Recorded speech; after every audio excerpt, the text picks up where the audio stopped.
कि खुद की तरक्की में इतना समय लगा दो कि किसी और की बुराई करने का समय ही ना मिले। खाली समय आपको बर्बाद कर डालेगा, इसलिए बिजी रहो तभी इजी रहोगे। चलिए ध्यान से देखिएगा, आपके लिए कुछ टॉपिक्स को लाया गया है कि ना राइट एंगल मतलब क्या होता है। ये आपका एंगल जो बनता है ये राइट एंगल है, हिंदी में समकोण कहते हैं। क्या कहते हैं? समकोण कहते हैं। ओ ए बी, अब इसका नाम रख दिया गया है ओ ए बी, ठीक है। उसके बाद में थीटा थीटा दिया गया, एंगल बना है, ये रहा एंगल आपका थीटा, ठीक है। तो इस प्रकार क्या होगा, बी ओ ए, एंगल बी ओ ए बन जाएगा। अब ये देखेंगे परपेंडिकुलर, ये आपका परपेंडिकुलर हिंदी में क्या कहेंगे पता है? लंब कहेंगे। क्या कहेंगे? लंब कहेंगे परपेंडिकुलर को। ये रहा हाइपोटेनस, क्या बोलते हैं इसे? कर्ण बोलते हैं। इसके सामने वाली जो साइड रहेगी वो क्या होगा? कर्ण रहेगी। ये बेस, बेस को आधार कहते हैं। बेस बढ़ रहा हो जरा अपना, ठीक है। आगे बढ़ते हैं। अब फोटो है भैया, इस फोटो में कौन है? ये खो गया है, जरा इसे ढूंढो। इसका नाम क्या है? नाम भी हम लिख देते हैं। जल्दी से ढूंढ के बताओ ये कौन गधा है। चलो देखेंगे, ये यहाँ से आई साइड है, ऑब्जर्वर यहाँ से देख रहा है, मतलब दृष्टिकोण यहाँ से है कि ये हो गया आपका angle of elevation. Angle of elevation Hindi में इसे कहेंगे उन्नयन कोण, उन्नयन कोण। और ये बोलेंगे एंगल ऑफ डिप्रेशन, अवनमन कोण, अवनमन कोण। या आई लेवल अगर यहां से देखा जाए तो ये आपका क्या हो जाएगा? Angle of depression. अब देखेंगे एक फिगर आपके लिए और तैयार किया गया है, ये ढूंढिएगा कौन है, आखिर देखो गया।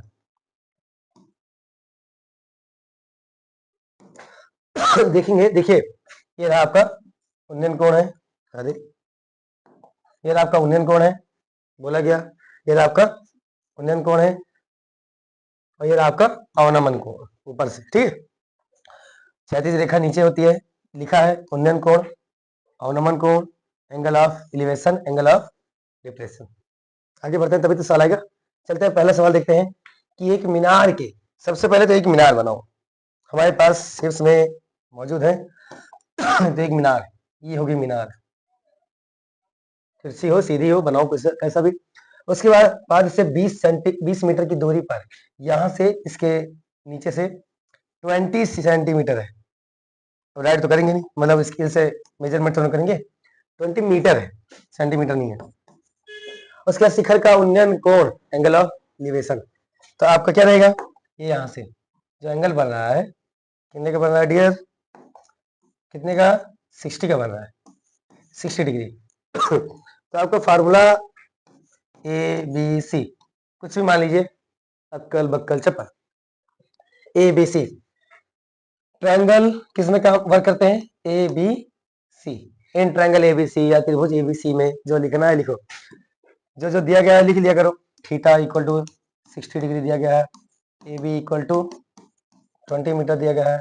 फार्मूला किसका लगाएंगे? tan थीटा इक्वल टू फलाने बटर धमाके, ठीक है। जो खड़ी लाइन रहेगी उसको ऊपर लिख लीजिएगा। हाइट पता ही नहीं है तो हाइट फाइंड करनी है, एच लिख लीजिए, एच। अरे फार्मूला हो जाएगा क्या? B C upon A B, B C upon A B. आगे करते हैं, बीसी कितना है? H upon tan theta, tan 60, H upon A B. तो वैल्यू लर्न कर लीजिए, tan 60 की वैल्यू कितना होता है, यहाँ वैल्यू लिख देते हैं कि tan 30 की वैल्यू 1/√3, tan 45 की वैल्यू 1, tan 60 की वैल्यू √3, इसी का अपोजिट हो जाता है। तो tan 60 की वैल्यू कितना होता है? √3 equal to H upon A B. 20 नहीं लिखी, अरे यार ए बी 20 लिखना था, ये लो लिख देते हैं। डियर बच्चों, गलती मुझसे हो गई, मुझे माफ कर देना। गलतियां हो भी होंगी, सुधार अभी जाएगा। गलतियां होना स्वाभाविक है, परंतु उस गलतियों पर सुधार कर लेना ये अच्छी बात है। देखेंगे क्या हो जाएगा, एच इक्वल टू मल्टीप्लाई कर दो 20√3 मीटर, मीटर में ही आंसर आएगा। आंसर आ गया। आगे बढ़ाना है तो क्या करना है आपको, 20 मल्टीप्लाई 1 डेसिमल मल्टीप्लाई कर दीजिए। इसका वैल्यू होता है ना, √3 का वैल्यू कितना होता है, 1.732। बस मल्टीप्लाई कर दीजिए तब भी आंसर आ जाएगा। इतना जानते हैं मल्टीप्लाई करना आप। आगे देखते हैं, इंग्लिश में भी एक सवाल दिया गया है, the length of the shadow of a vertical tower. Vertical tower कैसा रहता है, इसकी लेंथ दी गई है √3 times it's height. √3 times it's height, ये हाइट दी गई है, एक्स मान लेते हैं, ठीक है।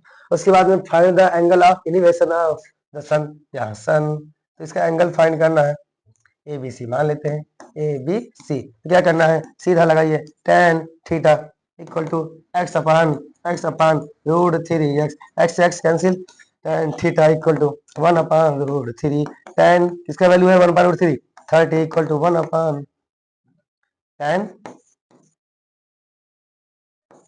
30। क्या करना है, थीटा, tan से tan cancel, theta equal to कितना हो गया, 30 डिग्री। आंसर आ गया।